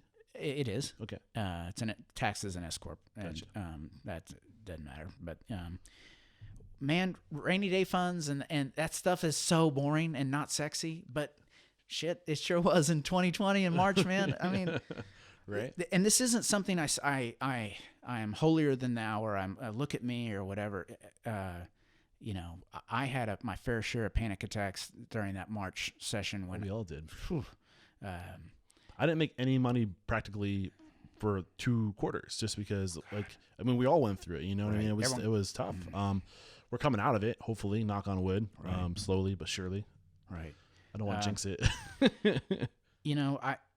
In my role, and Aaron's role, Aaron's kind of more front of house operations. I'm kind of more back of house financial, and analyst, if you will. Yeah. And that's so important. If you don't look at your financials as a restaurant owner, as a bar owner, as a business owner, and you pull the wool over your eyes and you just, you don't want to open up the bank statement, or you don't want to open up the P&L, you're robbing yourself of being, of what could be so great. And if you don't, if even raising your prices $1 a menu item, if you're having your guests will support you. They want to support you. You've got to make tough decisions. I think that's another reason why this industry got so screwed, is because what's this worth? I don't know. What's the guy down the street charging $1 less? And we just started price gouging each other to this point where there's no margins. And what happened from there is the quality of food started going down because we needed to make more money, and things just got cheap. Things just got unhealthy. And we need to remind the public that food done right is expensive. 100%. And we need to charge what it's worth. We need to stop price gouging each other and start friendly competition, outworking each other. But here's the thing: all ships rise with the tide. That becomes the new standard. That becomes the new normal, right? But I think that's why we need to start sharing this information, so we have reference points, so we know to charge a minimum 10% profit on everything we sell. And don't budge on those standards. I worked for a restaurant who lost money every time they sold a menu item, and it was their number one selling item. Oh, that's hard. Because they didn't cost the plate. Yeah. Menu cards, costing cards is what I meant to say. Yep. Everything, and all this stuff you can find, it's out there. Right now, if you join Restaurant Unstoppable Network, this is a selfish plug, you get 6 months free access to restaurantowner.com, cool, where where you have everything you need to run a business. You get 2 months access to Carrie Luxem HR Group. Wow. That's another $100. That's $280 value for a 30-day trial. And, I'm just saying, there's the resources are out there. Right. There's no excuse. When you're first creating or getting the courage to start something, whether it be an energy drink or a restaurant group, the internet and Google is your. How do you do this? The resources that you're providing, that others are providing, that are out there, are invaluable. Yeah, and they cost you nothing but your effort. Yeah, there's really no excuse. We've covered a lot today, and you've given us tons of value. It's hard to believe we're over an hour and 30 minutes right now talking.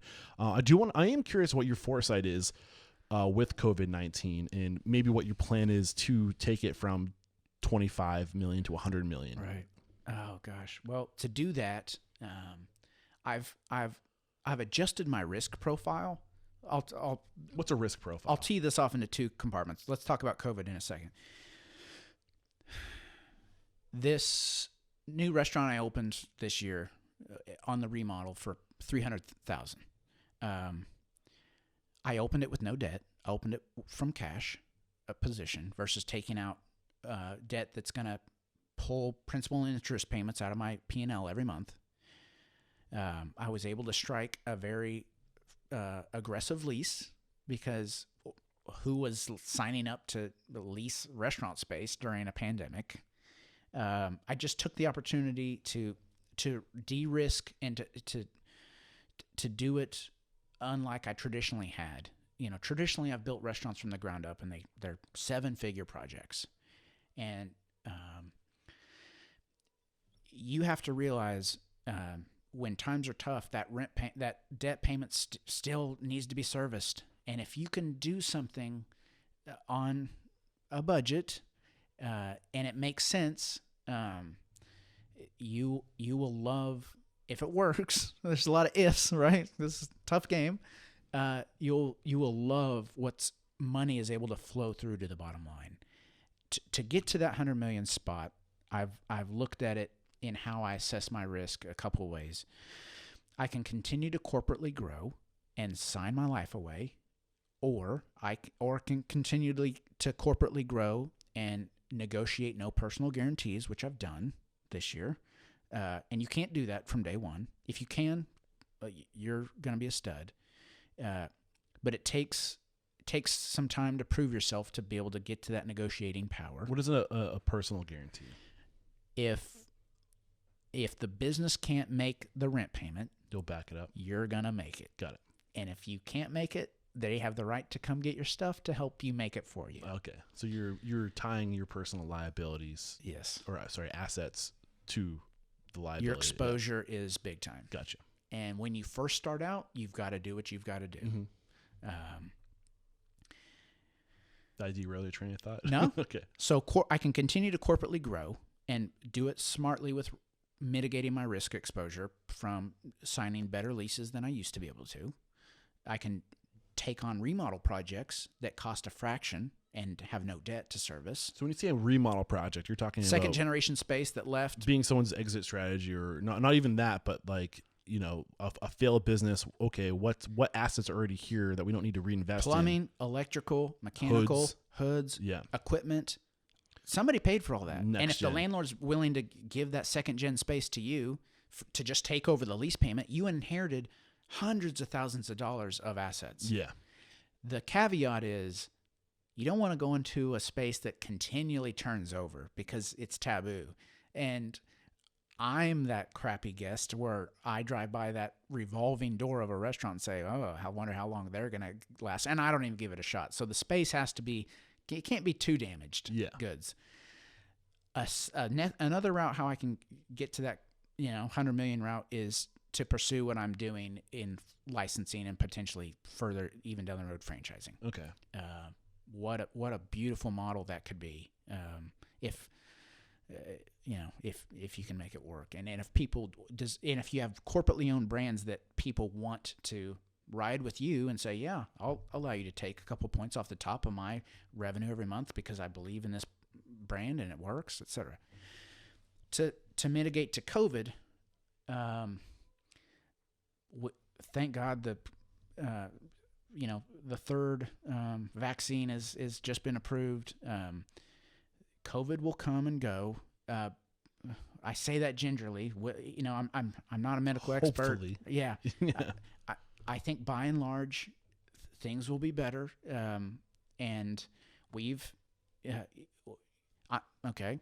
Here's something cool. I was one of the few restaurants in town, our steakhouse, who was chosen by the NBA to be an approved restaurant for traveling NBA teams. Nice. We wear not only masks, but face shields.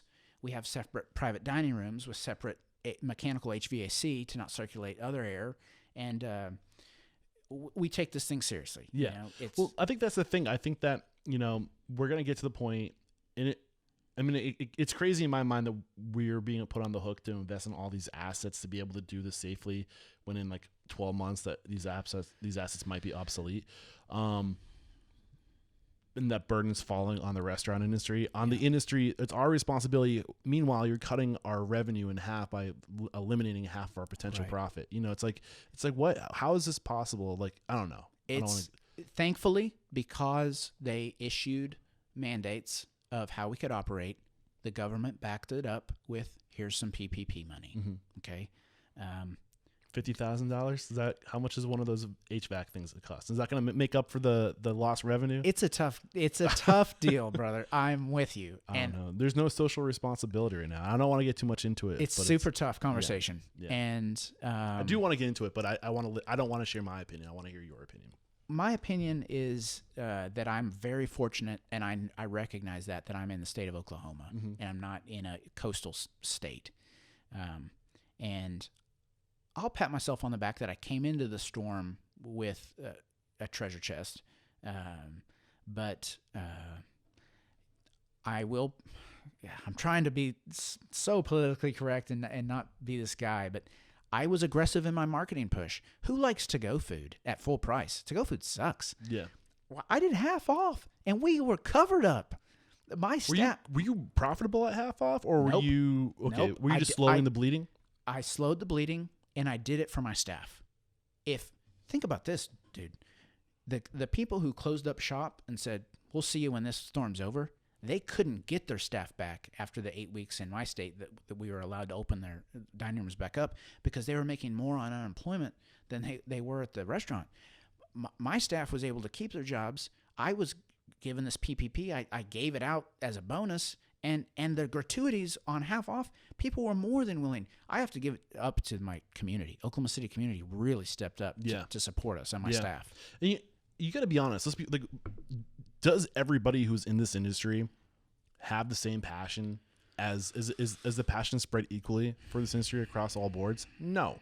There are people who are doing this job to collect a paycheck, and when they can earn more to sit at home and be safer, then they're gonna take they're gonna take that option, you know. And like, how is this industry? How are you supposed to compete with that? You know. And I hate to say it, but I was really disappointed with how this nation responded, and not just how the government responded. Everyone's talking about how much the government sucks. Humanity has been really shitty too. We've been taking the easy road. We're using excuses, you know. And I'll say it, and people will be like, fuck you, Eric. Well, I'm sorry, but let's just be real for a second. People are lazy, generally speaking. We take the path of least resistance. It's human nature. If you don't believe me, research human nature. You know, it's who we are. It's what we do. And we leveraged, a lot of people abused this government in the past. And it goes both ways. The government could have done better. The government could have done a lot better. We could have done a lot better too. I'm sorry. You know, Jared's like, God damn it, Eric, stop going on these rants, or you're gonna piss people off. Jared's my editor. He's like, oh, another rant, man, come on. I feel like nobody says it because they're afraid of what the public's gonna say or respond, and they're politically correct. It's a good thing to talk about quickly.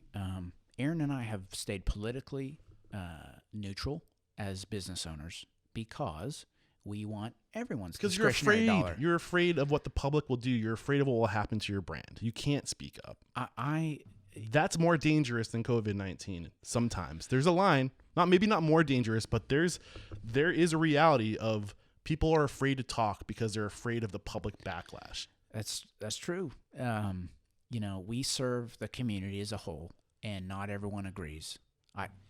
Hell, when's the last time you went to a holiday dinner and everyone agreed? You know, within own families, everyone disagrees. So we've stayed a neutral ground to serve those and have relationship and love people and be that service-minded business. I will correct myself in saying it maybe isn't as dangerous, but there is a threat there that's worth acknowledging. You can't just pretend that threat's not there. Yeah, we got deep, dude. Yeah, you have to recognize it because there's a point, like, life is about balance. Everything's about balance. We can't go forever with the economy shut down. You know, we've got to find that balance, and we've got to be able to voice opinions, and we have to have open minds. Here's the thing. We have to consider other perspectives. We have to consider it. It can't just be one way. Yeah. People need to stop trying to be heard and start listening to other perspectives. It was tough to see big business not put the handcuffs on them like it was small business for sure. Yeah. You know? And I will admit, food and beverage business, when you go into the establishment, I remember having this conversation with my wife. I said, gosh, why is this, you know, why aren't they shutting down this business or that business, but they're handcuffing us? She said it pretty simply. It's pretty obvious. Well, you go in and you take your mask off and you eat so I get it. It's high risk. I get that. I get it. Yeah. It's tough to be on the receiving end of it. A lot of lessons were delivered this year, and in transitioning to come out of COVID, I'm thankful that they're doing the second round. It probably should have been issued state by state. Yeah. Versus, you know, I don't need it. I'm going to take advantage of it, but I could be asked to close again. There's no guarantees that wouldn't happen too. So we got crazy there for a minute. I should probably move on before I say something I'm not going to regret, and I'll get either do really great things for the podcast or really horrible things for the podcast. But I mean, we got to talk. You know, we can't. I think people are so afraid to say anything right now because they're just afraid of getting like destroyed by an extremist on either side. I will agree with that. Yeah. And I think it's foolish to say blanket statements over certain thoughts, and there can be gray area in someone's thoughts and beliefs and passions. And talk about it's a crazy environment right now Yeah. on any social media, and it's just pretty I just divided avoid country. it, man. I just talk to people. I don't even look at social media, and maybe that's probably one of the reasons why you never heard of Restaurant Unstoppable. But like, like I just can't. Like I rather not exist like that. I rather exist in front of people in real life and just have conversations and listen and talk, share information. All right, this has been a great conversation, man. I love Appreciate this. it, dude. Before we go to the speed round, I ask all my guests. Okay. How have you? So the mission statement is to inspire, empower, and transform the industry. How have you transformed? Who are you today versus the man you were in 2013 when you started your business? I'm a little more risk averse, and I'm a little more. I don't want to say forgiving, but the bigger I get, the less Lone Ranger, guns blazing, gun smoke I can be. There's consequences to bad decisions. When you first start, you've got to be 100% diving in, all in. And the bigger I get, I've mitigated my risk exposure a little bit. It's so weird to say because I'm doubling the size of my company in the next 18 months. Yeah. But it's that groundwork that I've laid with others that I've been able to tee myself up to do this. Yeah. But it's not by myself. I think at the same time though, like it's smart because you're projecting the market. There's a lot of void. There's a lot of vacancy in the market right now, and there's going to be a boom. And if you were smart and you put money away, you had a treasure chest that you were able to ride this thing out. When that switch flips, and I don't think it's going to be a switch overnight, but it's going to be a gradual pendulum swing back. You're going to be set up for success, and you have the relationships with realtors and brokers, I'm assuming, to fill those voids. Yeah, I feel like there's going to be a shot in the arm and a big pent up demand after those that have been avoiding dining in that will be released, and those that have survived the storm will just come out of it even stronger. But if it's anything, just mitigate my risks. But I say that as I opened a restaurant during COVID. It's I've paid attention to what's worked. I've had some flop. We didn't talk about this. Oh, that's right. I bought a restaurant and wrote those expensive checks for 2 years and gave it back. We didn't talk about that. All my brands that Aaron and I have created, knock on wood, have been successful. When I was presented with an opportunity to take someone's concept that they could have used a little help with, we looked at it as a cheap opportunity to own 100% of a restaurant, and we didn't reconcept it or rename it, and we really should have. If we knew we were gonna, it took to remodel it and reconcept it, and i.e. cash, we probably would have never done it. I mean, you're batting like pretty good right now. Yeah. You're batting 900. Yeah. Like not everything. I think it's a lesson that like not everything you do is going to be a home run. And I needed that, man. Yeah. Like it's a $250,000 loss is. I hope my wife maybe didn't hear She's that. like, what? Yeah. But it's like you need those lessons, man. Yeah. Because the market gives them out, and I would have rather it be that. And I structured it such that it was a 2-year term that had outs and not full in responsibility me, from now until perpetuity. Like there's so many lessons to be had, man, and you've got to learn them. Yeah. And that's how you learn though. Don't like, live to your means. Yeah. I don't drive the car that I could, but I've got that treasure chest to open up a restaurant that's been distributing money and doing really well. Like, but at the end of the day, it's not about the car. It's about the opportunity you're creating for others. Yep. And the opportunity the security you're able to give others through this really weird time. And that's the stuff you got to focus on. That's what's going to pay the bills. Let me say this to everyone listening: you're in the restaurant business. You're in a cash business. You're not in an accounts receivable, payable. Line of credit type business. It's a cash game, and you've got to have it on the books to survive good times, but the bad is really where you need it. We're back, and the first question I have for you is, what is your it factor, a habit, a trait, a characteristic you believe most contributes to your success? Waking up every day with a fire under my ass. I love it. What is your biggest weakness?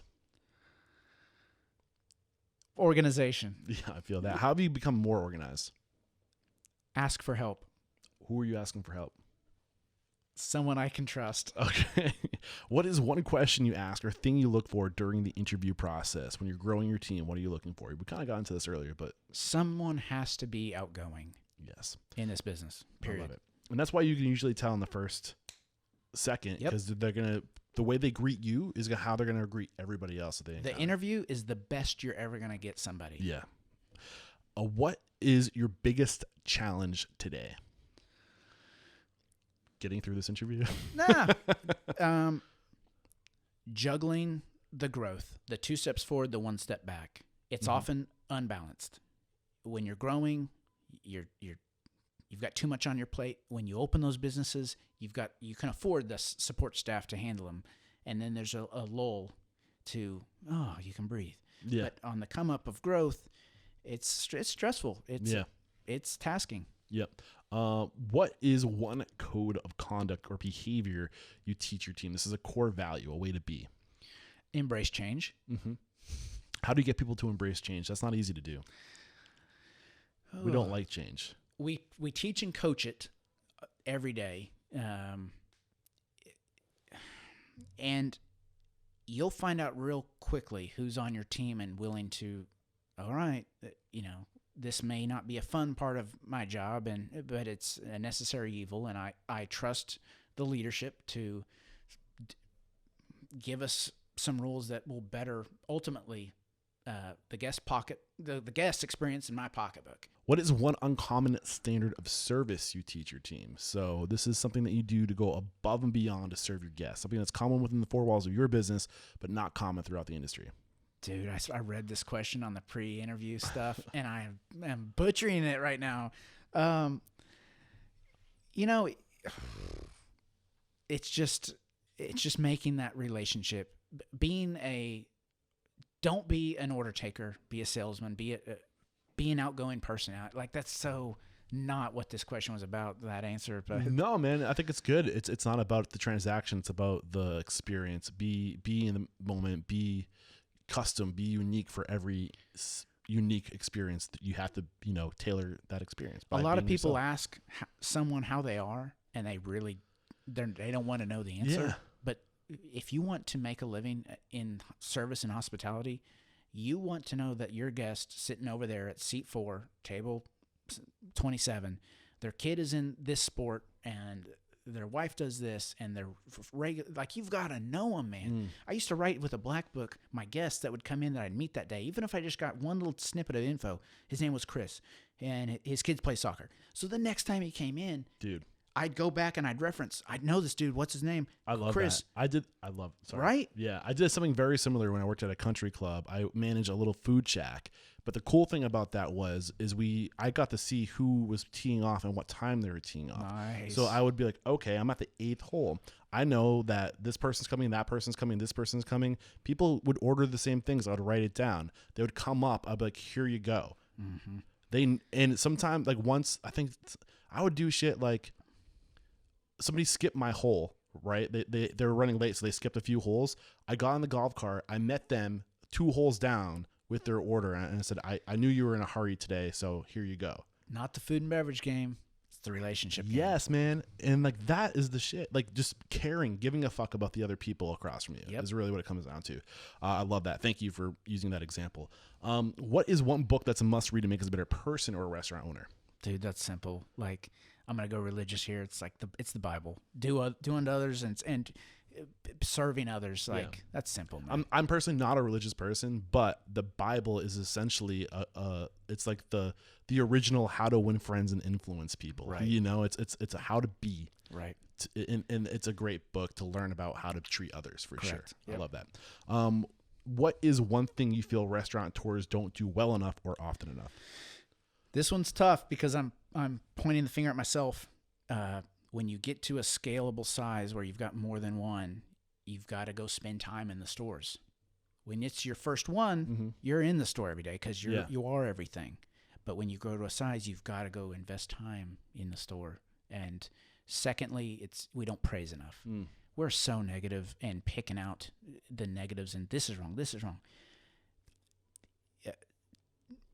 giving praise is lacking. I love it. I love it. What is one service you've hired or outsourced that's had a huge impact on your organization? So this is not necessarily a technology, but somebody or a group of people that do something really well that you've outsourced to. Secret shops.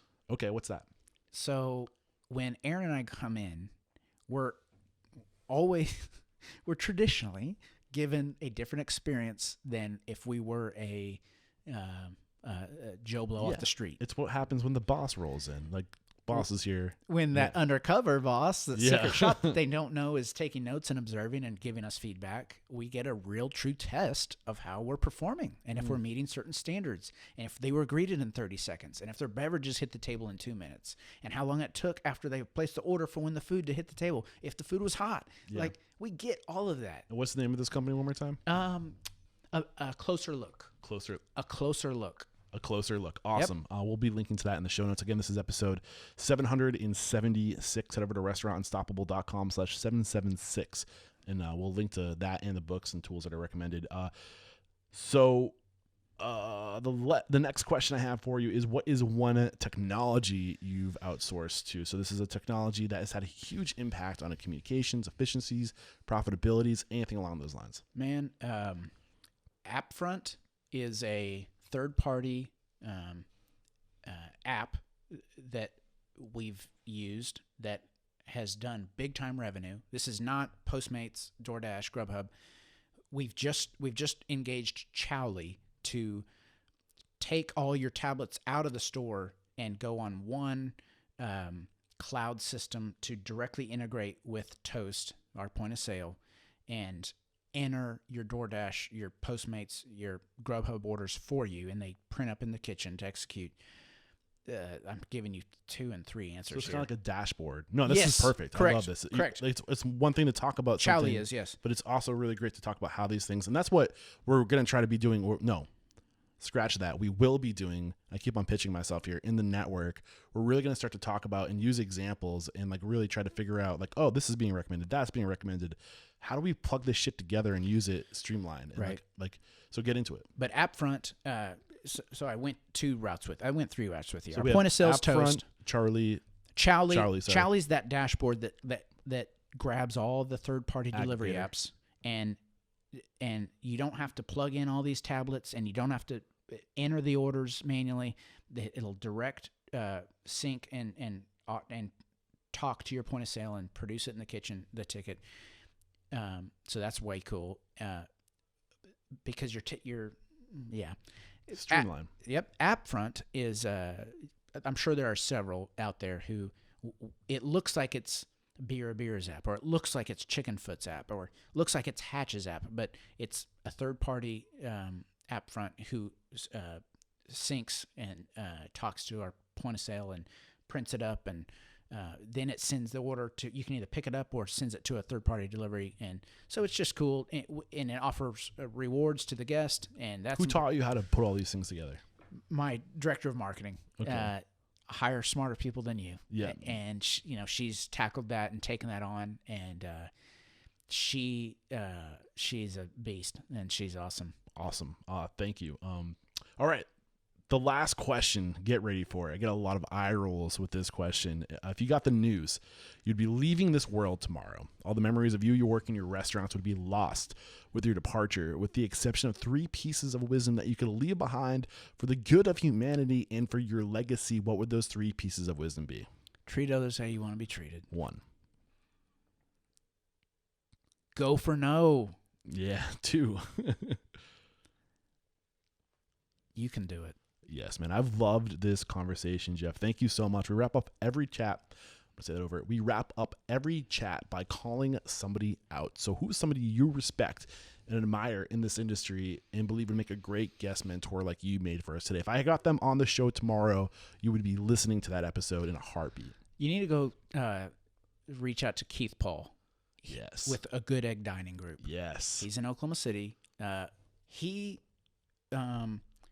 He was that guy I looked up to when I was doing the brick oven wood-fired pizza concept. Mm-hmm. He was a restaurateur. He had several concepts. And he was that guy that was like, gosh, I want to be a Keith Paul. Like, you know, I wanted to be that. I could have said the same for a Hank or a Mike or a Hal Smith. Like, I wanted to be those guys. But this was a guy who wasn't in that organization, who was that, you know, gosh, I want to be this guy. And he's a colleague and a friend and a mentor. And I look up to him, and we bounce ideas off of each other. We talk to each other monthly. And, you know, this business can be full of competition, headbutting, ego is really bit of ego. Yeah. And with he and I've never felt that, and the relationship is open. And dude, here's the truth about that statement. And if anybody can speak to this, it's me. I think I have a unique experience with talking to a lot of successful people in a lot of different markets. And it's always the people that are willing to share their information, to come together, to support one another, that are at the top. And that's why they're there, because we're stronger together. And I'm trying to take that ethos and I'm trying to echo it throughout the industry, and to encourage people to talk to the person down the street, to support each other, to be there for each other. We can go a lot further together. The industry will become better. All ships rise with the tide. I agree 100%, man. It's no fun to live your life with hatred and every day but I say that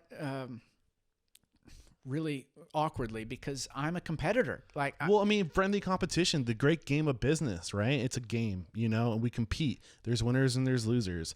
But at the end of the day, I mean, after the game, you still get beers with that person. You know what I'm saying? Like, you can still come together after the game and, you know, be friends. It's much cooler to live your life when I can call my competitor in Keith and shoot the shit with him and have fun, you know, good relationship versus the guys you don't talk to and the guys that you drive by and you're squinting your eyes at, and a lot of people that get into the industry will look up to, you know, the Jeff Dixons and the Keith Pauls, and say, you know, oh, those guys, like they're you know, like screw those guys. Have you ever thought about maybe just approaching that person and asking how they did it? Side note, this is my life. This is what I do. Right. And people, you'd be surprised. And again, I'm a unique person to be able to speak to this. You'd be surprised how many people would be willing to help.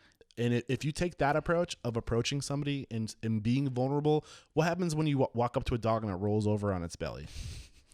You get down there and you scratch that little shit, you know? Like, and people are the same way. Like, if you show your vulnerability to somebody, they're going to help you out. Most times, more times than not. It's human nature. I know personally, I love it. I love to give back to someone who's hungry and asking for it. Yeah. I love to invest and give my time. And now, if I was a dog and you walk past you and I showed my teeth at you, what the fuck are you gonna do? Right. Good point. Yep. You know what I mean? Like, you got to be mindful of the way you come off and how you are perceived by others. Right. All right. So. The only thing we got to do is let the folks at home know, how can we connect? If we loved this conversation, we want to connect with you, what is the best way to connect? My email and my phone number is on my contact info on LinkedIn. Jeff Dixon, Dixon, with Provision Concepts. Jeff at eatdrinkpc.com. My number's on there too, 405-517-7607. Beautiful. Like, dude, hit me up. Oh, man, get ready for this. You just open the floodgates. It's all good, man. It's all good. I can't say thank you enough, Jeff. There is no questioning. You are unstoppable. Cheers. Cheers, brother.